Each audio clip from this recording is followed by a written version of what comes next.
let's get into the tips on, what you can do to manage and how to deal with your anxiety. So the first thing I did was therapy. Therapy, gosh, I recommend it to everybody. Male, female, I don't care. Go to therapy if you can, especially if you do have a job and you got some insurance. Look at your insurance plan and see if mental health is on there, and go and get a therapist. Talk to somebody. I look at therapy as dating. Sometimes you might find one and they don't fit you. Find another one. There are plenty of them out there, and it's just finding the one who can connect with you, and where you guys can create a goal as to what, whatever it is that you want to accomplish. For me, I knew I was having dark thoughts and I needed to correct it because I knew that wasn't who I was. I know that I'm a naturally happy person. I like to smile a lot, and when I was experiencing a lot of negative emotion inside my body, I knew I needed to deal with it and to confront it. So therapy has really helped me, and I would just encourage it for everybody. But if you can't get therapy, that's okay. My next tip is journaling. I picked up that tool through therapy because my therapist was like, hey, do you journal? And I was like, no, I don't journal, even though I loved writing. And she was like, well, get you a journal, and I just want you to start, jogging down your thoughts every day. And so I started to journal, and it really, really helped me. And now, I hold on to all my journals, and looking back 2-3 years ago, I'm like, yo, I was in a whole different place then. I was thinking about the fact, girl, you didn't think you was gonna make it through 3 years ago, and look, you're still here. So what's gonna happen in the next 3? What's gonna happen in the next 5 years? So hold on to your journals. Write that stuff down. Get it out. Get it out. It is so important. When you're holding on to that stress, all it's doing is killing your insides, and you're shortening your life. And I mean that. Holding on to stress can, like I said, can cause issues with your skin. You can have a breakout, your hair can fall out. So many things can happen, and that is just what I love about the body, because it tells you everything. Your body tells you everything. So get a good journal and start jogging down your thoughts. Now, I use journaling as a method in the morning. It's a part of my morning routine. I wake up, I drink my coffee, I stretch a little bit, and then I journal. But I will say that journaling at night is also beneficial.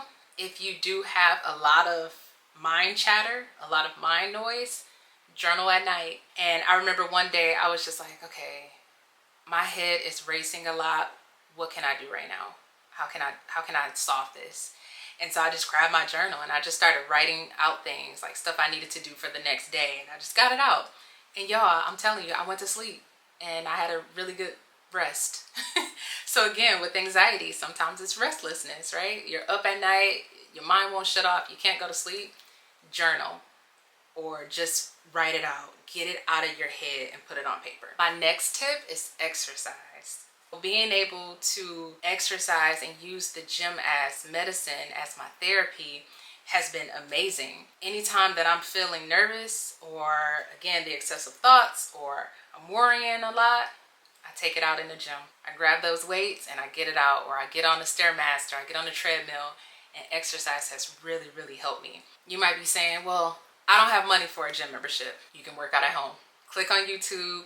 There are so many fitness videos out there that you can watch to release that stress and that anxiousness.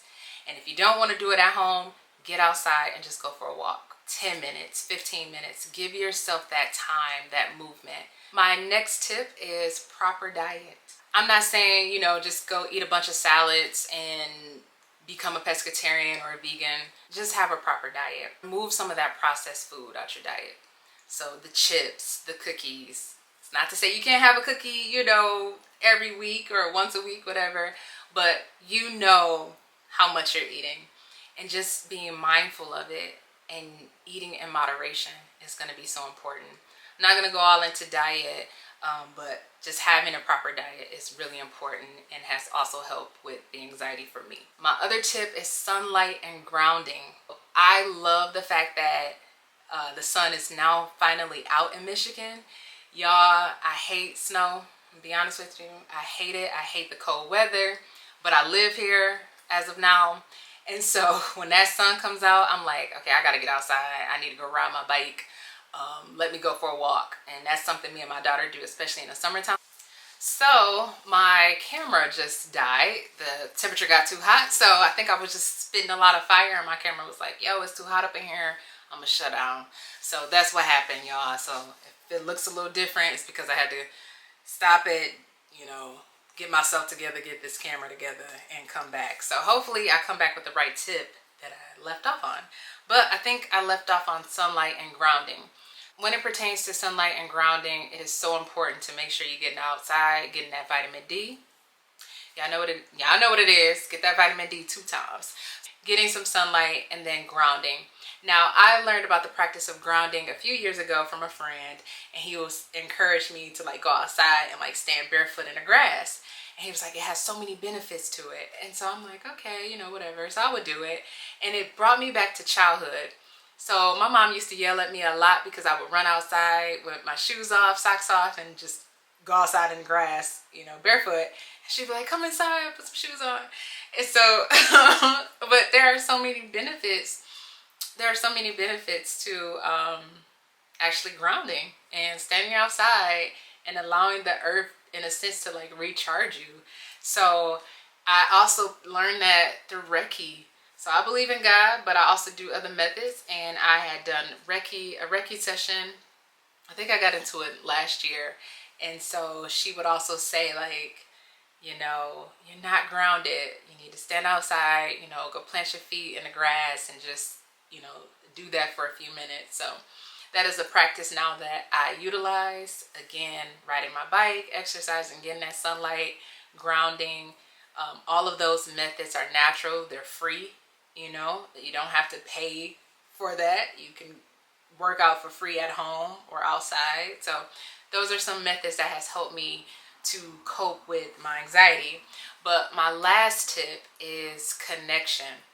So if you are a creative person out there, you probably get through these bouts, or you have these bouts where you isolate yourself a lot from people, the people that you love, your friends, your family. And again, that's when our thoughts start to consume us a lot. So it's important, yes, you can isolate, especially if you need to isolate in order to work, but prolonging that isolation can also lead to a lot of negative feelings and a lot of negative thoughts. So it's important that you are also connecting with quality people, people who support you, people who love you. And I've been fortunate enough to meet people through different facets of my life, from the gym community, from my sorority, from my childhood friends, from my family, and having quality people who understand that, you know, my life looks a little different. The way I think sometimes look a little different, but them saying, hey, I still love you and I support you in any way that I can help, let me do so. So I am encouraged by the people around me. So for you, connect with quality people. And you know who quality people are in your life. And if you don't know, I need you to do an evaluation of your life. Look at the people around you. Are they energy drainers, or are they people that fill your cup up? So, and you also have to ask yourself that as well. Are you filling other people's cup? You know, are you also pouring into people as much as they're pouring into you? So really taking account to the people that's around you. I love Les Brown. He talks about having quality people around you, quality connections. And I'm going to do a podcast on that too, because that's a whole nother conversation about having a support system. And I have heard too many times that people do not have supportive people around them. But I just wanted to get on here and make this video because, again, if you identify as a creative, you know that there are periods of isolation that you go through, that there are periods where your mind will not shut off. It won't stop talking. You know, you have a bunch of ideas and you probably want to execute on every idea, but you know, it's also balancing that out. And even if you do fail, it's being reflective to say, okay, what worked, what didn't work? How can I make this better? And how can I change it for the next time? And also another tip I want to give as it relates to it being the anxiety portion is to make sure that you're also being present. Being present is so important. And I think through the other tips that I provided, it will help you to stay present. Meditation allows you to stay present. I know that when my mind gets to going too much, it's time for yoga and it's time to just take 20 minutes. I take literally about 20 minutes. If I know it's chaotic up here, I'm like, okay, let me go get my yoga mat and let me put on a yoga video. And that just allows me to stay present within my body and to feel my breaths, to feel my chest going up and down. That has been a tool that has also helped me. Yes, those are some tips, y'all. Use those tips. If you have some additional tips, that you want to share, drop it in the comment and let me know what you're using to help you deal with anxiety.